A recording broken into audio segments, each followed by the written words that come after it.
ആഷിഖ്, ആറന്മുളയിൽ മത്സരിച്ച അബിൻ വർക്കി, ആറന്മുളയിൽ നിന്ന് MLA ആകാൻ സാധ്യതയുള്ള അബിൻ വർക്കി കഴിഞ്ഞ ദിവസം കുറച്ച് മണിക്കൂറുകൾക്ക് മുൻപ് ഒരു ഫേസ്ബുക്ക് പോസ്റ്റ് ഷെയർ ചെയ്തിട്ടുണ്ട്. അതിങ്ങനെയാണ്: സഭയെ ഭീഷണിപ്പെടുത്താമെന്ന് കരുതിയാൽ അതിന് ഷോൺ ജോർജ് കുറച്ചുകൂടി മൂക്കേണ്ടി വരും. അങ്ങാടിയിൽ തോറ്റതിന് അമ്മയുടെ നെഞ്ചത്ത് എന്ന് പറയുന്നത് പോലെയാണ് തെരഞ്ഞെടുപ്പ് കഴിയുമ്പോൾ PC ജോർജിന്റെയും ഷോൺ ജോർജിന്റെയും പ്രസ്താവനകൾ. സഭയെയും നൂറ്റാണ്ടുകൾ പഴക്കമുള്ള ദീപിക പത്രത്തെയും കേന്ദ്ര സർക്കാരിന്റെ അധികാരദണ്ഡ് വെച്ച് കീഴ്പ്പെടുത്താമെന്നാണ് വിചാരിക്കുന്നതെങ്കിൽ രണ്ടുപേരും അതിന് വെച്ച വെള്ളം വാങ്ങി വെച്ചാൽ മതി എന്നാണ് ആ പോസ്റ്റ് പറയുന്നത്. കുറച്ചുകൂടി എഴുതിയിട്ടുണ്ട്.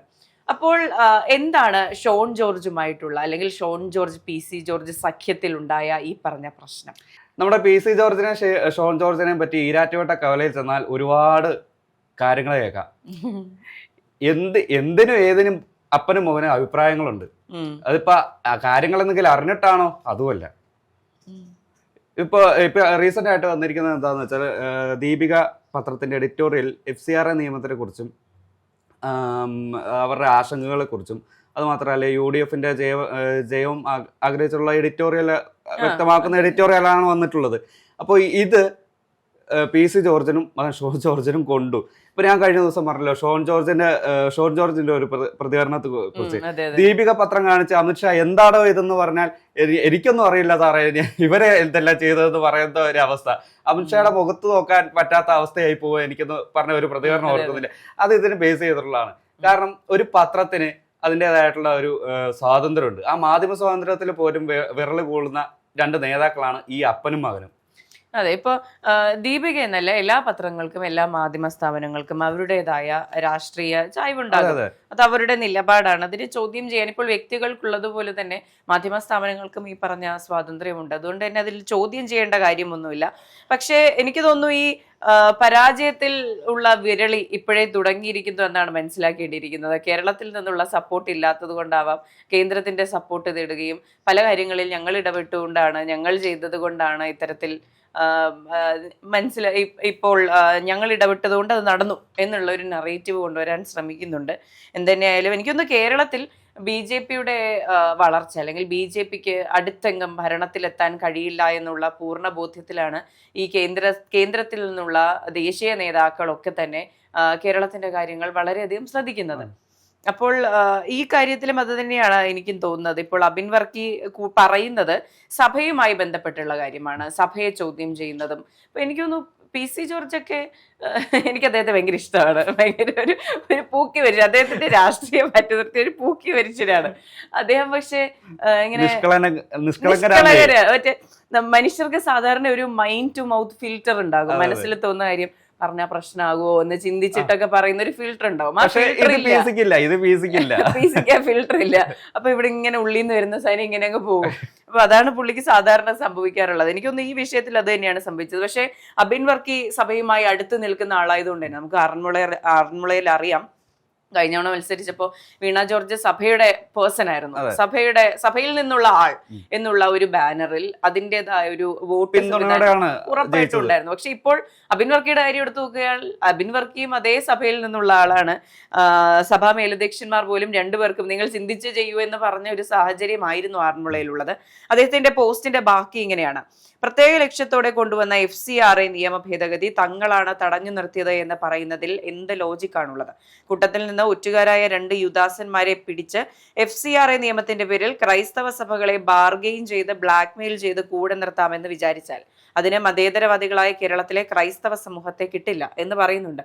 ഇപ്പോൾ ഓക്കെ, ദീപിക പത്രത്തെയും സഭയെയും ഒറ്റതിരിഞ്ഞ് ആക്രമിക്കാൻ ശ്രമിച്ചാൽ അതിനെ എന്തു വിധേനയും പ്രതിരോധിക്കും. പിന്നെ അമിത്ഷാ വീണ്ടും ചോദിക്കുകയാണെങ്കിൽ പറഞ്ഞേക്കണം, ഞങ്ങളുടെ കേരളത്തിലെ പിള്ളേർ ഇങ്ങനെയാണ് ചെയ്യുന്നത്.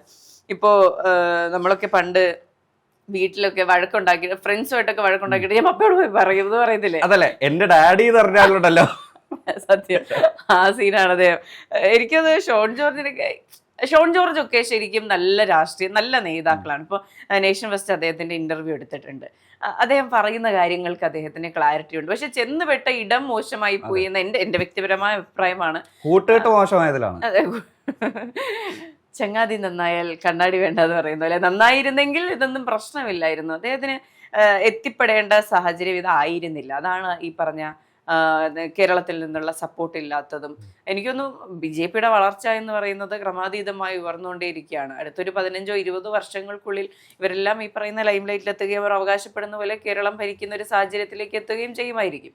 ഇപ്പോൾ ഈ PC ജോർജിന്റെ കാര്യം എടുക്കുകയാണെങ്കിൽ 2016 വരെ സ്വതന്ത്രനായിട്ട് മത്സരിച്ച് ജയിച്ച ഒറ്റയാനെന്ന് വേണം പറയാം. പക്ഷേ 2019 മുതൽ PC ജോർജിന്റെ കാലങ്ങ് പാളിപ്പോയി. കാരണം എന്താ, ഒരു മൂവ്മെന്റ്, ഒരു മോശപ്പെട്ട ഒരു തീരുമാനം. അത് അദ്ദേഹത്തെക്കുറിച്ച് സംബന്ധിച്ച് നോക്കുമ്പോൾ ഓക്കെ ആയിരിക്കാം, അദ്ദേഹത്തിന്റെ ചോയ്സ് ആണ്, നമുക്കത് തെറ്റ് പറയാൻ കഴിയില്ല. BJP-യിലേക്ക് ജോയിൻ ചെയ്തു. അതിനു മുമ്പ് ജനപക്ഷം എന്നുള്ള ഒരു പാർട്ടിയുടെ ചെയർമാൻ ആയിരുന്നു. ആ ജനപക്ഷം എന്ന പാർട്ടി NDA-യിലേക്ക് സോൾവ് ചെയ്യുകയാണ്. അതിനുശേഷം PC ജോർജ് ദേശീയ ഒരു അംഗം എന്നുള്ള നിലയ്ക്ക് BJP-യിൽ തുടരുന്നു. അത് കഴിഞ്ഞ് അതിനുശേഷം ഷോൺ ജോർജ് സംസ്ഥാന വൈസ് പ്രസിഡന്റ് ഒരാളാവുന്നു. കാരണം ഈ അപ്പന്റെ മകന്റെ ഒരു രാഷ്ട്രീയ, ഇപ്പോൾ പറഞ്ഞില്ലേ, നിലപാടിൽ ഉറച്ചു നിൽക്കുന്ന ഒരു ആറ്റിറ്റ്യൂഡ്, അതായിരിക്കും ഒരുപക്ഷെ ഈ BJP ഇവരിലേക്ക് ആകർഷിച്ചത്. അതെ, ഇപ്പോ PC ജോർജ് എന്ന് പറയുമ്പോൾ എനിക്കൊന്ന് നമ്മളൊക്കെ ചെറുതിലെ രാഷ്ട്രീയം കണ്ട് ദൂരെ നിന്ന് കണ്ട് വളർന്നു വന്ന സാഹചര്യത്തിലൊക്കെ നമുക്ക് കേട്ടറിവുള്ള, കണ്ടാൽ തിരിച്ചറിയാൻ പറ്റുന്ന കുറച്ച് മുഖങ്ങളുണ്ടല്ലോ. നമ്മൾ സജീവമായി രാഷ്ട്രീയം പഠിക്കുന്നത് എനിക്കൊന്ന് ഒരു പ്രായം കഴിഞ്ഞിട്ടാണ്. അതിനു മുൻപ് നമുക്ക് കണ്ടാൽ തിരിച്ചറിയുന്ന കുറച്ച് പേരായിരുന്നു Oommen Chandy, PC George, VS Achuthanandan, Karunakaran, ഇങ്ങനത്തെ ആൾക്കാരിൽ ഒരാളായിരുന്നു PC ജോർജ്. അപ്പോൾ തെരഞ്ഞെടുപ്പിന്റെ വോട്ടെണ്ണലിന്റെ ദിവസം TV-ക്ക് മുന്നിൽ ഇരുന്നാല് പൂഞ്ഞാറിനെ പറ്റി നോക്കണ്ടായിരുന്നു. പൂഞ്ഞാറ് PC-യുടെ കയ്യിൽ ഭദ്രമായിരുന്നു. അങ്ങനെ ഒരു സമയമുണ്ടായിരുന്നു. അവിടെ നിന്ന് ഈ നിലയിലേക്ക് എത്തിയത് ഈ പറഞ്ഞ എടുത്തുചാട്ടം തന്നെയായിരുന്നു. BJP-യിലേക്കുള്ള പോക്കെന്ന് പറഞ്ഞാൽ അദ്ദേഹത്തിന്റെ രാഷ്ട്രീയ ഭാവിയിലെ ഒരു വലിയ അപജയമാണെന്ന് പറയാം. തീർച്ചയായിട്ടും. അത് മാത്രമല്ല, ഇപ്പൊ ഇതിനു മുമ്പുള്ള ഒരു ചെറിയൊരു കാര്യം ഞാൻ പറയും. നമ്മുടെ ഈ ലവ് ജിഹാദ് എന്ന് പറയുന്ന ഇഷ്യൂ, കേന്ദ്ര സർക്കാർ വരെ ഇവിടെ കേരളത്തിൽ ലവ് ജിഹാദ് നടന്നിട്ടില്ല എന്ന് പറയുമ്പോൾ PC ജോർജും ഷോൺ ജോർജും പറയുന്നത് 33 പെൺകുട്ടികൾ ഇവര് നമ്മുടെ കേരളത്തിൽ നിന്ന് പോയിട്ടുണ്ട്. ആ കുട്ടികളുടെ മുഴുവൻ ലിസ്റ്റും എൻ്റെ കയ്യിലുണ്ട്. ഫുൾ തെളിവ് ഞാൻ മാധ്യമങ്ങൾക്ക് മുന്നിൽ പുറത്തു വിടാമെന്ന് പലതവണ കോട്ടയം പ്രസ് ക്ലബിൽ പ്രസ്താവന ഇറക്കിയിട്ടുണ്ട്. നമ്മുടെ മിഥുന സിനിമയിൽ നെടുമുടി വേണു തേങ്ങ ഉടയ്ക്കുന്ന ഒരു സംഭവമില്ലേ, പക്ഷെ ആ തേങ്ങ ഉടയുന്നില്ല എന്നുള്ളതാണ്. പലതവണ ആവർത്തിച്ച് ചോദിക്കുന്നെങ്കിൽ ആ ലിസ്റ്റ് പുറത്തു വിടാൻ അദ്ദേഹം തയ്യാറാകുന്നില്ല. അതെ, പക്ഷെ എനിക്ക് ഇതിൽ തോന്നിയത്, നമ്മൾ നേരത്തെ പറഞ്ഞല്ലോ, ഈ ഒരു ഫിൽട്ടർ ഇല്ലാത്ത മനുഷ്യനാണ് PC ജോർജ്. അതുപോലെ തന്നെ ഷോൺ ജോർജ് അത്രയും പ്രശ്നമില്ലെന്ന് തോന്നുന്നു. PC അങ്ങനെയാണ്. ശരിക്കും പറഞ്ഞാൽ കേരളത്തിൽ കുറെ ആൾക്കാർ ലവ് ജിഹാദ് ഉണ്ടെന്ന് വിശ്വസിക്കുന്ന കുറെ മനുഷ്യരുണ്ട്. പലരും പുറത്ത് പറയുന്നില്ല, പക്ഷെ ഇവർ പുറത്ത് പറയുന്നുണ്ട് എന്നുള്ള കാര്യം മാത്രമേ ഉള്ളൂ. ഈ പറഞ്ഞ എല്ലാ കാര്യങ്ങളും ഈ പറഞ്ഞ ഫിൽട്ടർ ഇല്ലായ്മയിലേക്ക് തന്നെയാണ് എത്തുന്നത്. എന്തും പറയാം, ഞങ്ങൾക്ക് ബാക്കപ്പ് ഉണ്ട്, ഇപ്പൊ ഇവരെ തൊടാൻ കഴിയില്ല, ഞങ്ങൾക്ക് കേന്ദ്രത്തിൽ നിന്ന് ബാക്കപ്പ് ഉണ്ട് എന്നുള്ളൊരു അഹംഭാവം, ഒരു അഹന്ത, അതെല്ലാം അവരുടെ സംസാര ശൈലിയിൽ തന്നെ ഉണ്ട്. അല്ലെങ്കിൽ ഇത്രയും വലിയ പടർന്നു കിടക്കുന്ന സഭയൊക്കെ കടന്നാക്രമിക്കാൻ ഇവർ ശ്രമിക്കില്ല എന്നുള്ളതാണ്. അതെ, ഇപ്പൊ ഈ നമ്മുടെ FCRന്റെ വിഷയം നോക്കുകയാണെങ്കിൽ, വിദേശത്ത് നിന്നുള്ള ഫണ്ട് അതിന്റെ പൂർണ്ണമായ അധികാരം കേന്ദ്രത്തിലേക്ക് വരുത്താനുള്ള ഒരു മൂവ്മെന്റ് ആണ് ഈ FCRA ബില്ല് എന്നുള്ള ഒരു നിയമം. അതായത് 2010 നിയമം മോഡിഫൈ ചെയ്ത് ഇറക്കിയതാണിത്. അതായത് NGO അസോസിയേഷനുകളുണ്ടല്ലോ, ഈ ഒരു NGO അസോസിയേഷൻ സ്വീകരിക്കുന്ന ഫണ്ടിന് പൂർണ്ണമായിട്ടുള്ള അധികാരം കേന്ദ്ര സർക്കാരിലേക്ക് റെഗുലേറ്റ് ചെയ്യുക എന്നുള്ള ഒരു നിയമമാണിത്. നമ്മുടെ രാജ്യത്ത് 16,000 NGO-കളുണ്ട് ലൈസൻസ്ഡ് ആയിട്ടുള്ളത്. അത് ആ NGO-കളിലേക്ക് മന്ത്ലി, അതായത് പ്രതിവർഷം 22,000 കോടിയാണ് നമുക്ക് ഒഴുകിയെത്തുന്നത്. ഈ ഒരു അതായത് ഇപ്പൊ ഈ വിദേശത്ത് നിന്ന് ലഭിക്കുന്ന ഫണ്ട് ദേശീയ സുരക്ഷയ്ക്ക് ഭീഷണിയാകും എന്നുള്ള നിലയ്ക്ക് കണ്ടെത്തിയാൽ അത് അവരുടെ NGO അസോസിയേഷൻ ലൈസൻസ് ചെയ്യുകയും ആ ഒരു NGO-യുടെ പ്രവർത്തനം കേന്ദ്ര സർക്കാർ നേരിട്ട് ഏറ്റെടുക്കുക എന്നുള്ളതാണ് FCRA നിയമം. ഇപ്പോ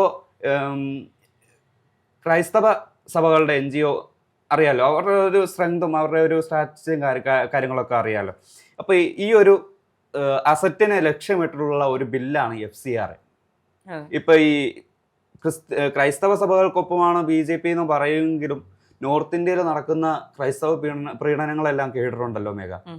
ഓരോ ദിവസവും മത പുരോഹിതർക്കെതിരെയും ദേവാലയങ്ങൾക്കെതിരെ എന്തൊക്കെ അക്രമങ്ങളാണ് നടക്കുന്നത്.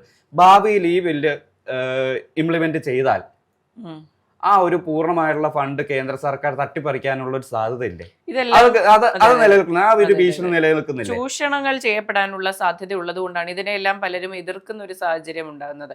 ഇതിനു മുൻപ് ചർച്ച് ബില്ലുണ്ടായപ്പോഴും സഭ ഇതിനെ നന്നായി എതിർത്തിട്ടുണ്ടായിരുന്നു. അപ്പോൾ അതുപോലെ തന്നെയാണ് ഈ സംഭവങ്ങളെല്ലാം എന്ന് വേണം പറയാൻ. ഇപ്പൊ ഈ മതനിരോധന നിയമം കൊണ്ടുവന്നു. എത്ര പേര് നോർത്ത് ഇന്ത്യയിലൊക്കെ ഒന്ന് നോക്കണം, എത്ര പേര് ഇതുപോലെ പീഡിപ്പിക്കുന്നുണ്ട്, ദളിതരെ പീഡിപ്പിക്കുന്നുണ്ട്.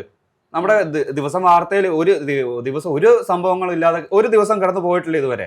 ഇല്ല. ഇപ്പൊ BJP ഭരിക്കുന്ന ഒരു സർക്കാർ കേന്ദ്രത്തിലുള്ളത് കൊണ്ട് തന്നെ തീവ്ര ഹിന്ദുത്വ പ്രൊമോട്ട് ചെയ്യുന്ന ഒരു പാർട്ടി ഭരിക്കുന്ന രാജ്യത്ത് ഈ പറഞ്ഞ ന്യൂനപക്ഷ മതങ്ങൾ, ഇപ്പോൾ ക്രിസ്ത്യൻസ് ആയാലും മുസ്ലിംസ് ആയാലും അവർക്കൊരു ആശങ്കയുണ്ടാകും. എന്താകും നാളെ സംഭവിക്കുക എന്നുള്ള കാര്യത്തിൽ ആശങ്കയുണ്ടാകും.